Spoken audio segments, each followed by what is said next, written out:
British शासनकाल में जब स्वतंत्रता आंदोलन चल रहा था, तो उस समय तमाम सारे फ्रीडम फाइटर ने, विदेशी लेखकों ने, चिंतकों ने इस बात की आशंका जाहिर की थी कि भारत देश इस चीज़ के लिए अभी तैयार नहीं है कि उसको सत्ता का हस्तांतरण किया जा सके। एक स्वतंत्र देश के रूप में भारत सर्वाइव करेगा, ये संभावनाएं बहुत कम लोगों को नज़र आ रही थी। भगत सिंह ने भी इस बात की चिंता जाहिर की थी कि अगर बहुत सुनियोजित तरीके से इस देश के निर्माण में काम नहीं किया गया तो बस यही होगा स्वतंत्रता का मतलब कि गोरे अंग्रेजों से सत्ता का हस्तांतरण काले अंग्रेजों को हो जाएगा। उस आज़ादी का कोई बहुत बड़ा मतलब नहीं निकलेगा।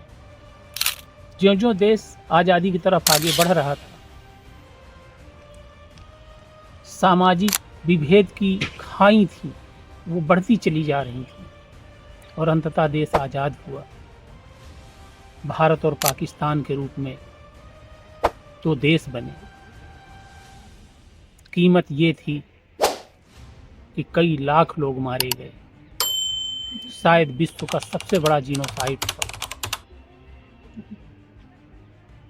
लाखों महिलाओं के साथ रेप केस हुए और विभत्सता की सारी सीमाएं लांघी जा चुकी थी। उस स्वतंत्रता को पाने के लिए खाई इतनी चौड़ी हो गई थी कि दो देश का निर्माण हुआ और फिर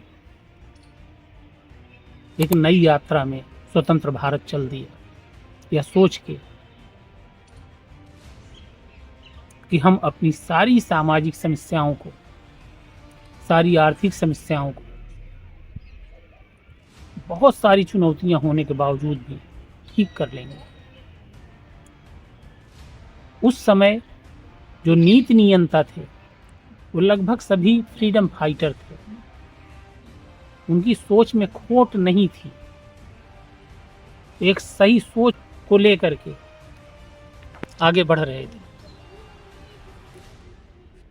लेकिन चुनौतियां तो फिर चुनौतियां थी और वो हमेशा भारत की अस्मिता को निगल जाने के लिए मुंह फैलाए खड़ी थी। स्वतंत्र भारत के इन 75 सालों में कई बार ऐसी चुनौतियां आईं, ऐसा लगा कि बस देश के सामने अब शायद इतनी बड़ी चुनौतियां खड़ी हो गई हैं कि विकास का मार्ग अवरुद्ध नजर आ रहा था। होप अगेंस्ट होप मैच्योर नेताओं ने विपरीत परिस्थितियों में भी अपनी जान की बाजी लगा के देश के भविष्य को संवारने में लगे रहे। जब पंजाब में आतंकवाद अपने चरम सीमा में था, कई बार लगा कि इन चुनौतियों का अब कैसे सामना भारत करेगा। जब जम्मू कश्मीर में आतंकवाद की समस्या अपने चरम पर थी, तो भी कई बार लगा। पाकिस्तान ने कई हमले किए, तो भी कई बार बहुत चुनौतियां इस रूप में आईं कि ऐसा लगा अब कैसे देश संभल पाएगा। 1962 में चाइना की लड़ाई हुई, भारत बहुत बुरी तरह से हारा, तो भी ऐसा लगा कि अब भारत कैसे चलेगा आगे। भूखमरी की स्थितियां आईं, सूखे की स्थितियां आईं, बहुत सारी समस्याएं आईं। सामाजिक आंदोलन चले, किसानों के आंदोलन चले, बहुत सारी समस्याओं को सुलझाया गया, लेकिन लाखों समस्याएं ऐसी हैं जिन्हें सुलझाया नहीं जा सका। अब नॉर्थ ईस्ट में एक मणिपुर की प्रॉब्लम सामने मुंह बाए खड़ी है, अपने बीभत्सम रूप में खड़ी है। लेकिन जब पलट के देखते हैं कि आज़ादी के 75 सालों में देश के राजनेताओं ने इन समस्याओं को कैसे सॉल्व किया, तो फिर कई बार निराशा भी होती है। निराशा इस रूप में कि अगर कुछ समस्याओं को सॉल्व किया गया, सलूशन ढूंढा जा सका, तो लाखों समस्याओं का सलूशन नहीं ढूंढा जा सका। और इस समय सबसे बड़ी समस्या के रूप में मणिपुर में जो उग्रवाद, अलगाववाद, आतंकवाद की समस्या है, किसी को कुछ सूझ नहीं रहा कि समस्या कैसे सॉल्व होगी। भारत में जो बेरोजगारी है, शिक्षित बेरोजगारी है, वो इतना ज़्यादा बढ़ी हुई है कि युवाओं के सामने ऐसा लगता है सारे रास्ते अवरुद्ध हैं। जो भारत के नीति नियंता हैं, वह भी दूरगामी दृष्टि से इसका निराकरण नहीं कर पा रहे हैं, सक्षम नहीं हैं इस बात के लिए कि कोई सलूशन दे सके। भारत में जो चुनाव की प्रणाली है, फर्स्ट पास्ट द पोस्ट की प्रणाली, उसके कारण से भारत के बूथ बूथ में, गांव गांव में सामाजिक विभेद की जो खाई है चौड़ी होती जा रही चुनाव दर चुनाव। भारत में सामाजिक जुड़ाव कहीं नहीं दिख रहा है। इन 75 सालों में चाहे चुनाव प्रणाली के कारण ही क्यों न रहा हो, जो आर्थिक स्थितियां हैं भारत की, वह भी बहुत उत्साहजनक नहीं है। वैश्विक परिवेश में अगर आप देखें तो 3.5 ट्रिलियन इकोनॉमी की अर्थव्यवस्था लिए भारत जिम्मेदारियों की इतना बड़ा बोझ उठाकर चल पाने में अक्षम है।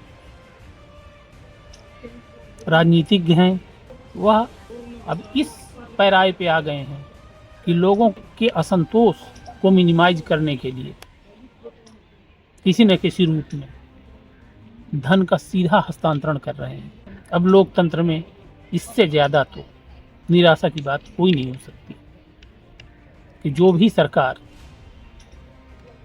डायरेक्ट ट्रांसफ़र कर रही मनी का, वो चुनाव जीत जा रही है। स्कूली शिक्षा ध्वस्त पड़ी हुई है, शिक्षा का प्राइवेटाइजेशन हो गया है, तो युवा कहाँ जाएंगे? और जब शिक्षित बेरोजगारी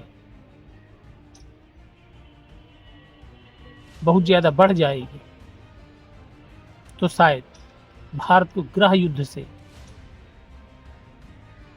न बचाया जा सके। सारी लकीरें यह बता रही हैं कि बहुत मैच्योर डिसीजन की ज़रूरत है, बहुत दूरगामी निर्णय लेने की ज़रूरत है। अदरवाइज भारत गृह युद्ध के आग में जल जाएगा। नमस्कार, जय हिंद।